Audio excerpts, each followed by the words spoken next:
ઓહો ગોપાલ ઇટાલિયા, અરે રે ભાઈ આવી એન્ટ્રી હેલિકોપ્ટર ની અંદર એન્ટ્રી, વાહ ભાઈ વાહ, વિસાવદર ની પબ્લિક ને ધન્ય છે ભાઈ, ગોપાલ ઇટાલિયા ની હેલિકોપ્ટર માં એન્ટ્રી કરી, જો ભાઈ, અરે રે ભાઈ, ઓહો જો મિત્રો, હેલિકોપ્ટર માંથી ઉતર્યા બાદ ગોપાલ ઇટાલિયા ની એન્ટ્રી ફોર્ચ્યુનર માં પણ જોવા મળી. આ છે ભાઈ વિસાવદર ની પબ્લિક નો પ્રેમ. અરે જોવો તો ખરી ભાઈ, ગોપાલ ઇટાલિયા ની એન્ટ્રી એવી કરવામાં આવી છે. અરે સાહેબ હવે તો એમએલએ બની ગયા છે, એટલે ગોપાલ ઇટાલિયા ની એન્ટ્રી અત્યારે હાલ સોશિયલ મીડિયામાં ખૂબ જ વાયરલ થઈ રહી છે.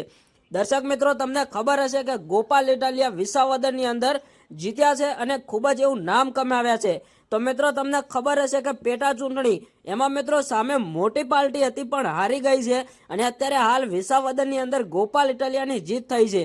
તો વિસાવદરમાં ગોપાલ ઇટાલિયાનું વરઘોડું કાઢવામાં આવ્યું છે, અને અત્યારે હાલ તો મિત્રો તેમની ભવ્ય એન્ટ્રી એવી કરવામાં આવી છે કે પૂરું સોશિયલ મીડિયા હલી ગયું છે. મિત્રો ગોપાલ ઇટાલિયા માટે તમે શું કહેવા માંગો છો એ કમેન્ટ કરજો.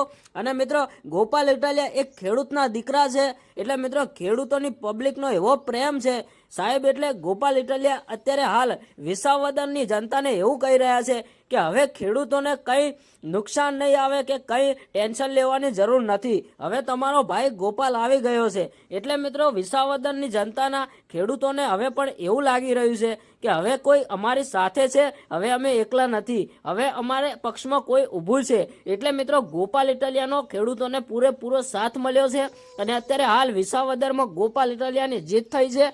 અને તમે એમની એન્ટ્રી તો જોતા જશો. તો ચલો મળીએ એક નવા વિડીયો સાથે, ત્યાં સુધી તમે કોમેન્ટમાં લખજો ગોપાલ ઇટાલિયાને તમે શું કહેવા માંગો છો.